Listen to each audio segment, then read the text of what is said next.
This is the story of a powerful woman betrayed by the sons she raised, abandoned when she needed them most, and the young stranger whose kindness rewrote her destiny. Stay with me, because what happens at the end will leave you speechless. In this story, you will see how greed blinds and how compassion can change everything. The story of Madam Grace Wilson could be told in 1,000 ways, but anyone who lived in Accra during the rise of Ghana's transport industry would tell you she was a legend. She was not born into wealth. No silver spoon touched her lips as a child. Grace started as an errand girl in a mechanic's garage in Nima, fetching tools, cleaning oil stains, and learning the language of engines before she could properly read English. By the time she turned 19, she was driving a rusty taxi through the chaotic streets of Accra, navigating potholes and impatient passengers with a smile that never faded. She saved every cedi she earned, sleeping in a single room she shared with 3 other women, eating 1 meal a day, and dreaming of something bigger. Year after year, her dream grew. She bought her first bus in 1989, a creaking vehicle she named Abina, after her late mother.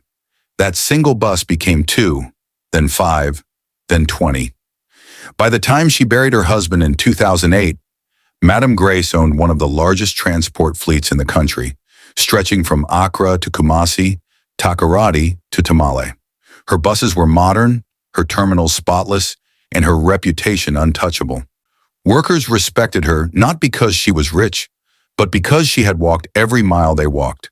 She knew their struggles because she had lived them. Her mansion in Airport City stood as a monument to her journey. The compound was vast with manicured lawns, a fountain that sparkled in the afternoon sun, and a garage filled with luxury vehicles her 3 sons drove as though they had earned them. Inside, the floors were Italian marble, the furniture imported, and the chandeliers glittering like frozen stars. Her sons, Michael, Eric, and David, all in their 30s, had grown up in this palace. They had never known hunger, never felt the sting of poverty, never carried the weight of uncertainty. Madam Grace had made sure of that. She sent them to the best schools in Accra, then abroad to universities in the United Kingdom and Canada. She gave them executive positions in her company, hoping they would learn the business from the inside and one day carry her legacy forward with honor.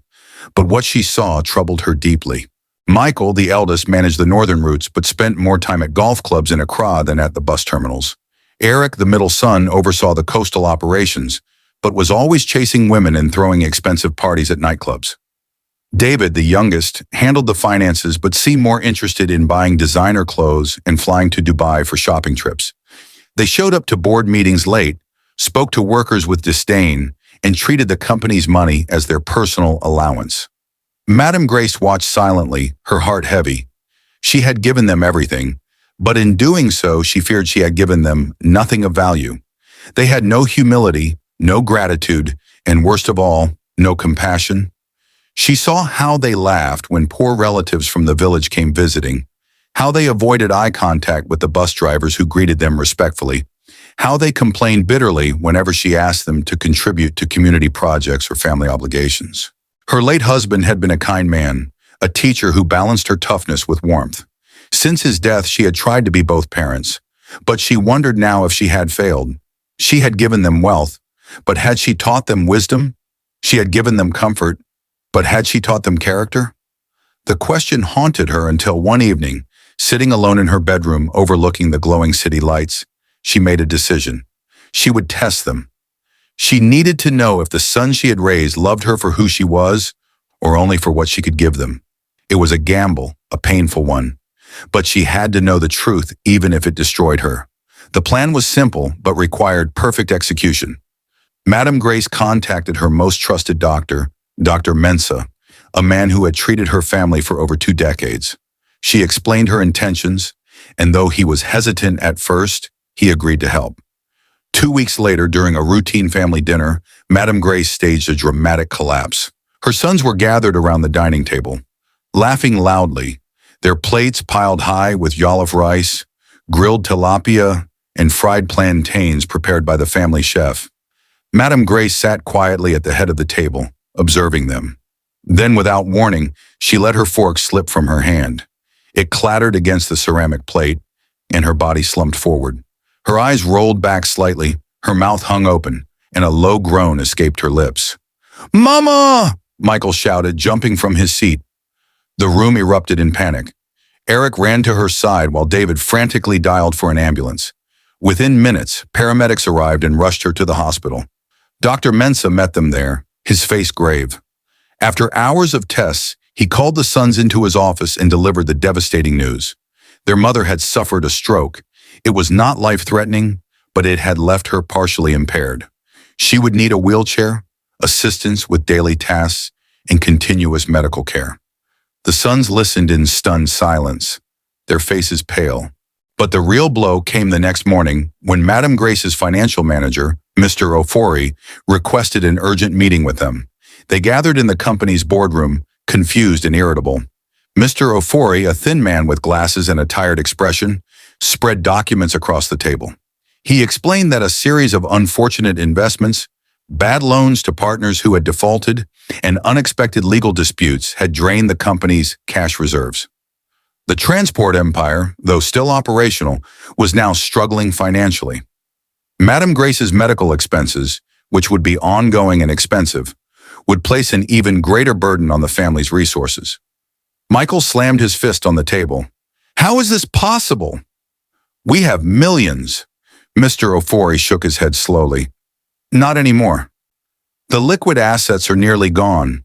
The properties and buses remain, but converting them to cash quickly would mean selling at a loss."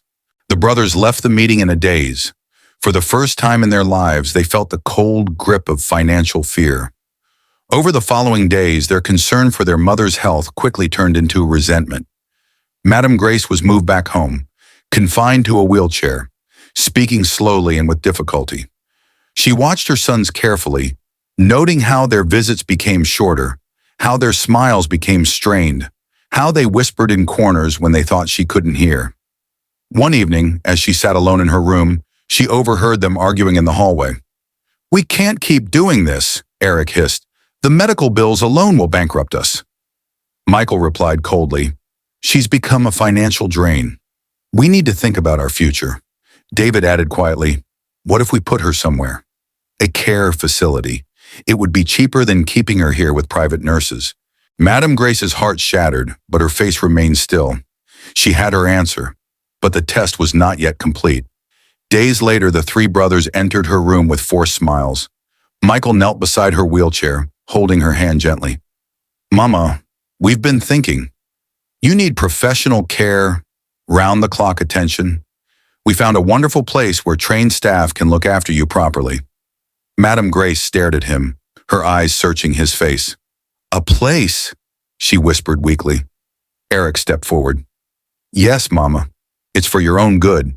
You'll be more comfortable there." She shook her head slowly, tears forming. "Please, my sons, don't send me away. This is my home." But David avoided her gaze. "It's already decided, Mama. We're doing this because we love you." Within a week, Madame Grace found herself in a vehicle being driven far from the glittering lights of Airport City, past the bustling markets of Accra, toward the outskirts where the roads turned rough and the buildings grew shabby. The care facility her sons had chosen was nothing like the luxurious hospitals she had visited before. It was a low, crumbling structure with peeling paint, rusted gates, and a courtyard filled with weeds. Inside, the air smelled of disinfectant mixed with decay.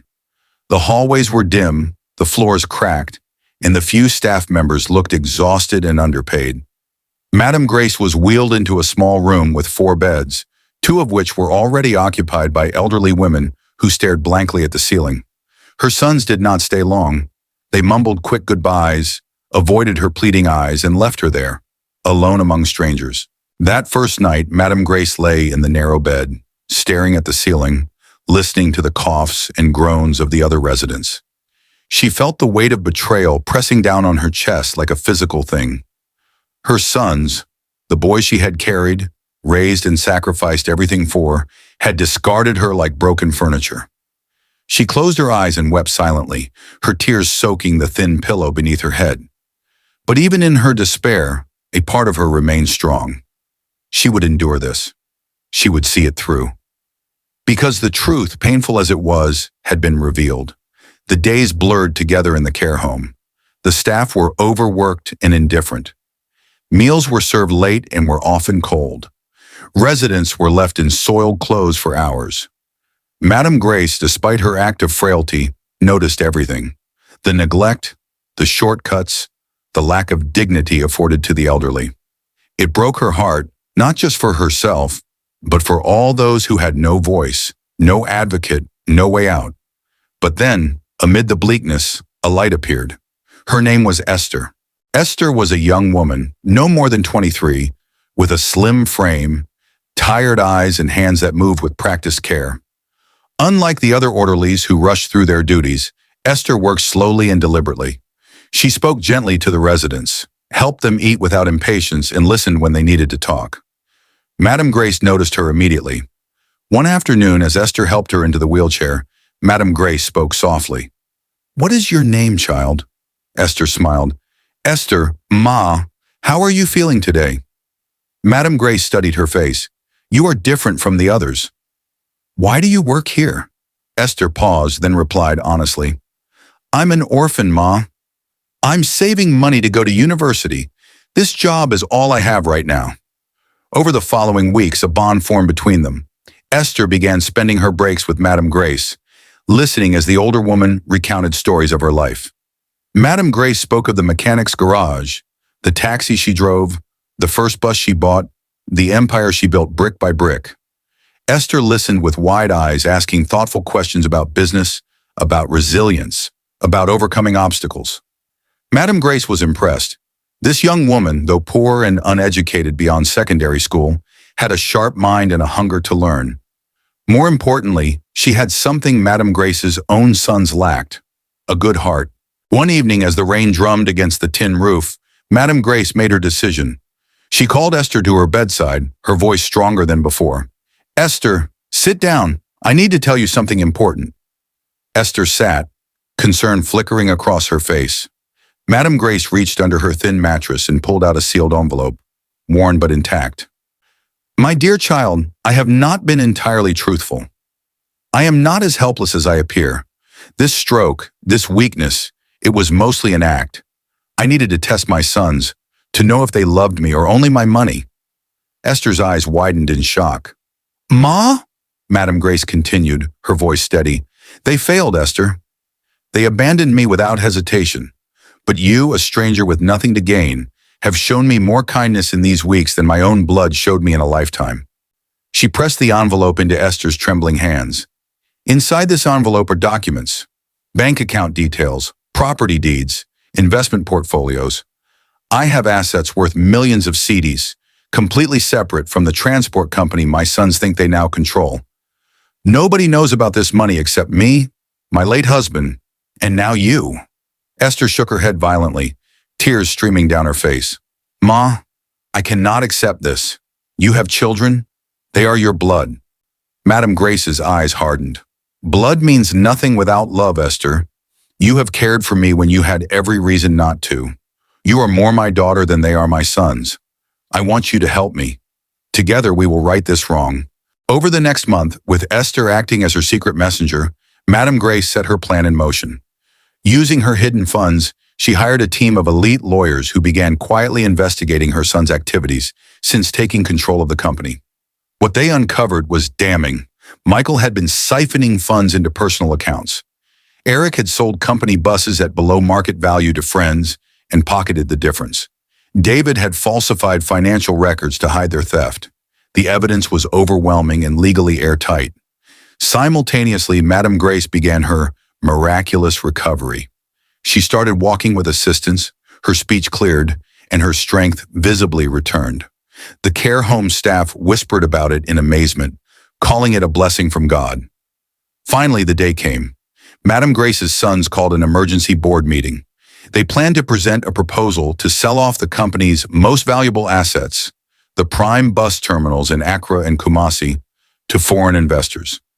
They sat around the long boardroom table, confident and smug, surrounded by board members who looked uncomfortable but silent. Michael stood to present the proposal, documents spread before him.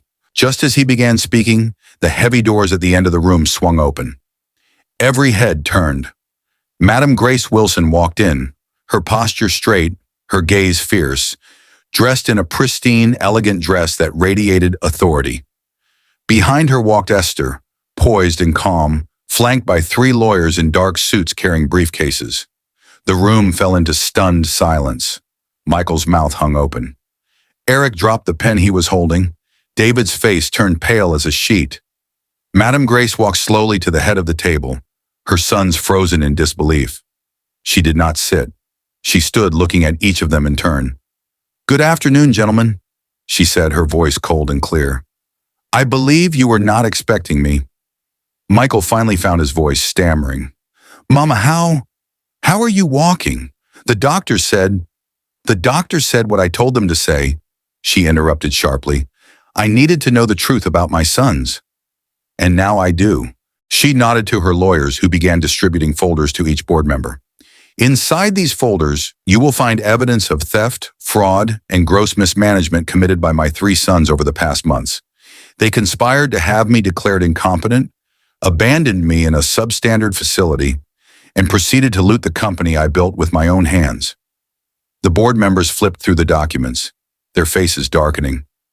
Eric stood abruptly. "This is insane! You can't do this!" Madame Grace's eyes blazed. "I can, and I have. Effective immediately, the three of you are terminated from all positions within Wilson Transport Group. You are hereby disowned. You will receive nothing from me, not a CD, not a property, not even a memory." Security guards, already positioned by the lawyers, stepped forward. Michael lunged toward his mother, desperation in his voice. "Mama, please! We're your sons. We made mistakes, but you can't do this." Madame Grace did not flinch. "You made your choice when you threw me away like rubbish. Now live with it." The guards escorted the three brothers out of the boardroom, their protests echoing down the hallway until the heavy doors closed, silencing them forever. Madame Grace turned to the remaining board members, her voice softening slightly. "This company is not bankrupt. The financial troubles were fabricated as part of my test. Wilson Transport Group is strong, profitable, and will continue to serve Ghana with integrity." She gestured to Esther, who stepped forward, her hands clasped nervously. "I want to introduce you to Esther Mensah. She is a young woman of exceptional character and intelligence. I am personally funding her education at the University of Ghana, where she will study business administration. Upon completion, she will join this company as my executive protege. She will learn this business from the ground up, just as I did. And one day, when I am truly ready to rest, she will inherit my position and my legacy." The board members exchanged glances, then slowly, one by one, they nodded in agreement. Esther's eyes filled with tears, but she stood tall, her chin raised. Madame Grace placed a hand on her shoulder. "Kindness, loyalty, and hard work will always triumph over greed. Let that be the lesson we carry forward." Months later, the story of Madame Grace Wilson and her sons spread across Ghana like wildfire. It became a cautionary tale told in homes, churches, and marketplaces. Her three sons, disgraced and penniless, were forced to live in a cramped apartment in Nima, the very neighborhood where their mother had once started her journey. They took menial jobs, avoided public places, and lived with the shame of their betrayal. Meanwhile, Madame Grace returned to her mansion in Airport City, but it no longer felt like a monument to wealth. It felt like home again, filled not with entitled voices, but with purpose. Esther moved into a guest wing of the house, studying diligently, attending lectures at the university, and spending her evenings learning the transport business from Madame Grace herself. Together, they visited the bus terminals, spoke with drivers, listened to complaints, and implemented changes that improved working conditions and customer service. The company flourished under their partnership, not just financially, but in spirit. And on quiet evenings, when the two women sat on the veranda overlooking the garden, Madame Grace would smile and say, "You know, Esther, I thought my sons were my legacy, but I was wrong. You are my legacy. Kindness is my legacy, and that will outlast any empire." Esther would smile back, her heart full, knowing that compassion had not only saved a life, but had also built a future brighter than any inheritance of gold. Thanks for watching. If you enjoyed this story, drop a comment below and let us know where you're watching from. We'd love to hear from you. And please don't forget to like, share, and subscribe so you never miss another touching story from us.